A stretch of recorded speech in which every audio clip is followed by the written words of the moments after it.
Salut tout le monde. Il y a quelque chose que je vais vous raconter. Ça m'est revenu quand j'avais fait la petite vidéo de la boboule lumineuse là. Et ça me rappelle un souvenir de choses paranormales qui étaient arrivées dans les années 80. Voilà la question que je me suis toujours posée. J'avais été dans une espèce de vente d'église qui était dans un sous-sol d'église dans ma région. Et je ne sais pas pourquoi j'ai été attiré à un petit cadran qui était ancien, pesant, pas gros, comme un genre de petit réveil matin, là, mais ancien.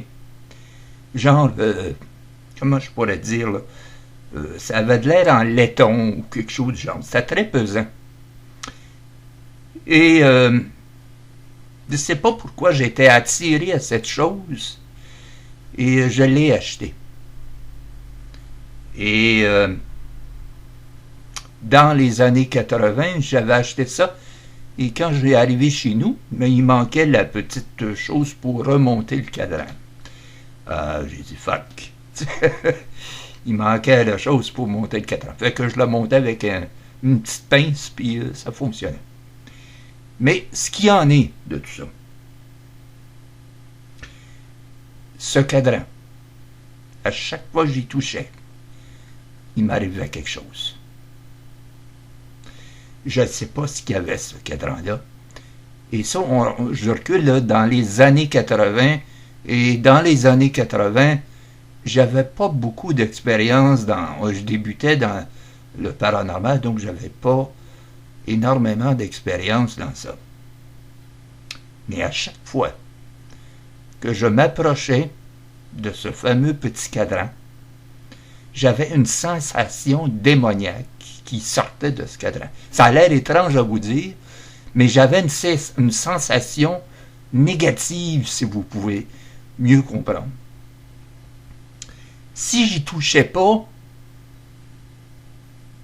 disons que c'était moins néfaste. Mais si aussitôt que j'y touchais, il arrivait quelque chose dans les environ 12 heures ou 48 heures après. Il m'a fait toujours peur, ce cadran-là. À une certaine époque, je ne croyais pas trop à ça. Et une journée, j'ai dit, m'en va le recrinquer pour le mettre à l'heure, parce que c'était une espèce de cadran qu'on remonte, là. Et je remonte le cadran, je le remets à l'heure. Et le lendemain, à cette époque-là, j'avais ma moto, j'ai eu un accident. Et j'avais toujours la sensation, avec ce petit réveil matin-là, une sensation d'avoir une peur de quelque chose que je pouvais pas identifier. Mais je savais que c'était, et ça avait rapport au cadran. Et ce fameux cadran-là, on l'a toujours gardé. Et quand on a déménagé ici, à l'époque, j'ai dit à ma mère a dit, je le veux. Moi, je voulais pas qu'elle l'aille. Et elle l'a gardé. Il était dans le sous-sol, dans une boîte quelconque. Et par la suite, quand j'ai vu que le sous-sol avait toujours quelque chose, une identité négative, je me suis dit, ma mère l'a serré où, ce mot-tadis cadran-là? Mais je l'ai jamais trouvé, d'ailleurs. On ne se rappelait pas dans le tas de boîte où ce qu'elle l'avait mis, puis ma mère non plus. Et j'ai pensé que c'était ça qui nous hantait avec ce fameux petit cadran.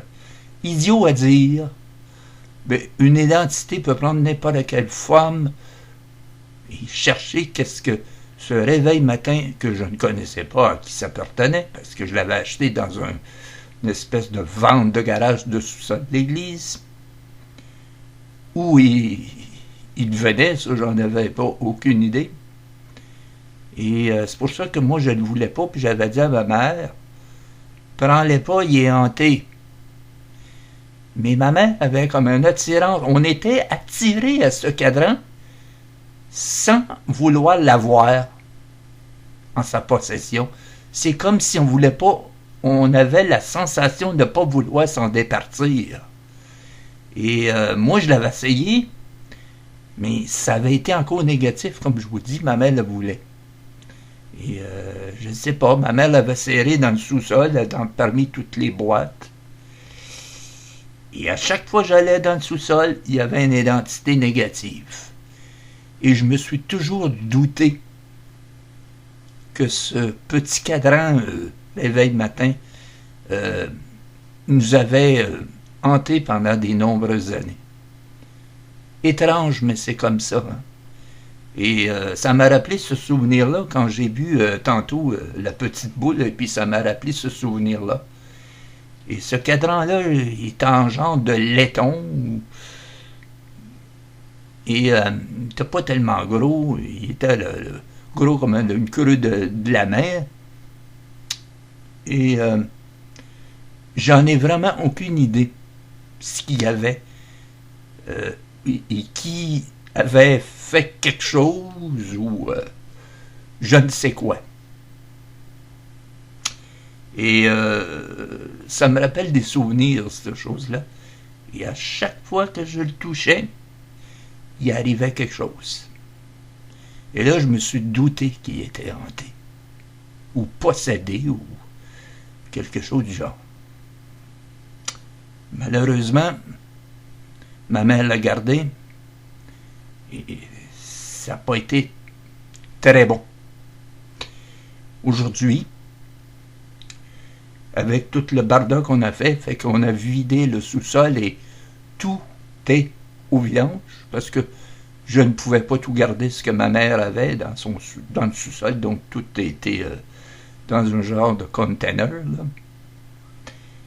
J'espère que ce cadran-là a pris le bord.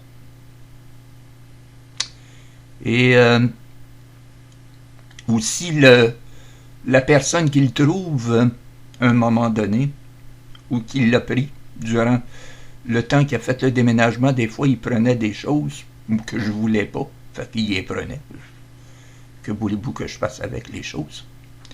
Et s'il l'a pris, bonne chance. Soit attirer des problèmes avec ce petit réveil matin en laiton. Moi, je le sais par expérience parce qu'à chaque fois, dans les années 80, à chaque fois que j'y touchais ou qu'il était dans ma chambre et que je le fixais trop longtemps, il m'arrivait quelque chose de négatif. Et je me suis douté toujours que ce genre de réveil matin était possédé. Et j'en avais peur en dernier, et c'est pour ça que je voulais m'en départir. C'est drôle, je vous dis ça ce soir. Et ça me rappelle ça, des souvenirs comme ça. Et je vais continuer avec une autre histoire un peu du même genre. À une certaine époque, je travaillais à la radio au début, vers les 79-80, et je rencontre une fille animatrice de radio là-bas, et enfin, je suis sorti avec, quoi. Et j'ai pas duré longtemps à sortir avec parce qu'elle avait des idées plutôt bizarroïdes, si on peut dire. C'était une personne qui avait des idées. Au début, elle n'était pas comme ça. C'est peut-être à peu près 6 mois après que j'avais sorti avec qu'elle avait des idées étranges. Elle me parlait de choses de magie noire. De toutes sortes de choses qu'elle pratiquait. Et moi, j'aimais plus ou moins que ce qu'elle faisait. Mais c'était pas mon affaire. Donc, je la laissais faire. Mais elle venait les fins de semaine chez nous, à cette époque. Et Elle me parlait de toutes sortes de choses qui m'inspiraient pas confiance. Et à chaque fois qu'elle me disait ça, je me disais, pourquoi tu fais ça? Elle essayait d'entrer en contact avec des personnes décédées. Oui, c'est correct d'une certaine façon, si on peut dire entre guillemets, mais elle, c'était pas pour le but positif, mais le but négatif. Et elle avait le côté négatif. Donc, elle entraînait toujours des choses négatives. Et ça, j'aimais plus ou moins parce que à plusieurs reprises, il y a eu des choses qui sont passées dans ma chambre et dans la maison chez nous. Et là, je les ai trouvées moins drôles. Elle avait des idées étranges. Excusez. Après ça, on a déménagé dans un appart. Et elle commençait encore avec ces histoires de ça, de magie noire. Et de genre de... Si je déteste quelqu'un, je vais y lancer un sort. Elle mettait une photo. Et puis, je sais pas trop ce qu'elle faisait à l'époque. Là, je me souviens plus. J'ai dit, pas bon ce que tu fais là. Tu sais, j'en avais peur un peu. Et puis, un certain moment donné, c'était vers la fin où je l'ai dit, là, je suis plus capable. Là. Retourne chez vous, fais quelque chose, mais moi, je peux pas endurer ça longtemps. Et là, elle était rendue dans un milieu, plus qu'elle évoluait là-dedans, plus qu'elle me faisait peur. Comment je pourrais vous expliquer? Elle était comme ça, que je vous dis, elle utilisait des photos quand elle n'aimait pas quelqu'un pour lancer des sorts. Ce qu'elle faisait d'autre aussi, c'est... comment je pourrais vous expliquer ça? C'était étrange. Je ne sais pas comment expliquer toutes les idées qu'elle avait. Un soir, on était couchés. Elle me réveille à 2 heures du matin. Et elle me dit, il y a un... Excusez. Il y a un cimetière pas tellement loin d'ici, à quelques pas de là. Je dis, ouais. Pis, elle dit, prends la pelle, puis elle dit, va déterrer un cercueil. T'es malade ou quoi, toi? Va partir à 3 heures du matin pour déterrer une tombe. Non, mais ça va pas. Elle dit, si tu veux faire, je dis, avec tout ça, là. Elle dit, je vais avoir le crâne d'une personne décédée. Là, j'ai dit, tu dépasses, là. Tu dépasses la moyenne de ce que moi je peux entendre. Elle était décidée, là. Elle voulait sortir. J'ai dit, t'es-tu malade? Premièrement, si on se fait prendre à déterrer une tombe, on va rentrer dedans pour le restant de nos jours. Puis deuxième des choses, je veux pas avoir de crâne chez nous. Non, mais j'ai... Elle était rendue à ce milieu-là. Et j'ai dit, là, ça marche plus, ça. Ça fait que je l'avais laissé. Et avant de partir, quand je l'ai laissé, elle m'a dit, je vais te lancer un sort, j'ai une photo de chez nous, elle dit, de toi. Et là, j'ai dit, fais pas ça pour rien. Je t'ai pas fait rien. Et je sais pas si elle l'a fait, parce qu'elle est revenue chez nous par après on était séparés. Puis elle m'avait envoyé, elle m'avait donné quelque chose. Elle dit, je ferai pas ce que j'ai dit, parce qu'elle dit, t'as été correct avec moi. Ben, j'ai dit, j'espère bien.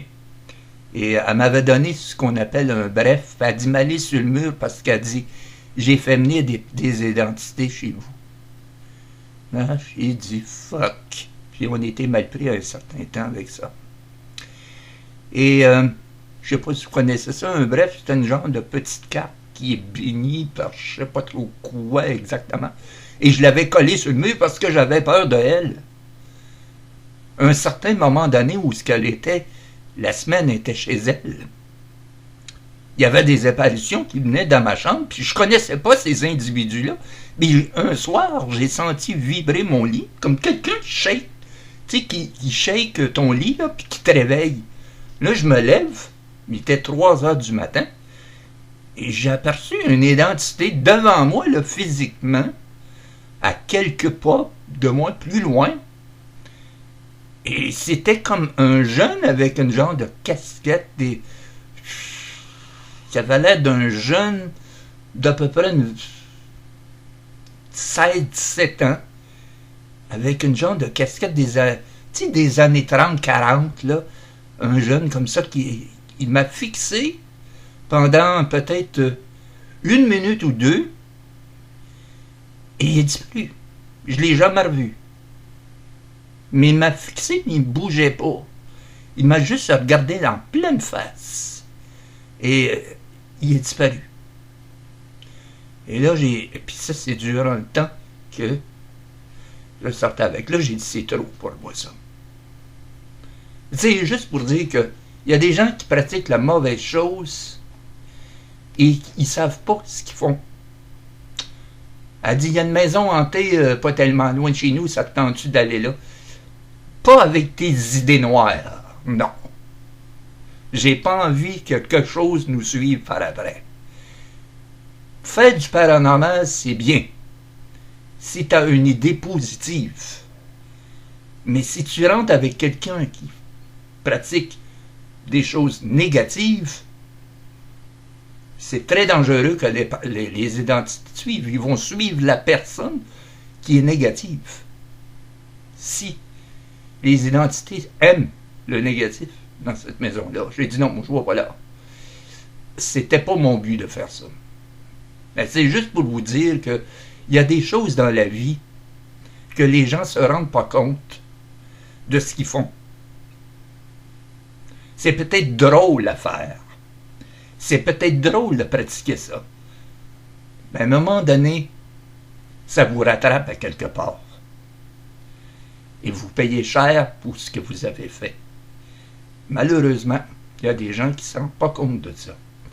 C'est pas demain, c'est pas dans 1 semaine, c'est pas dans 1 mois. Ça peut prendre des années plus tard.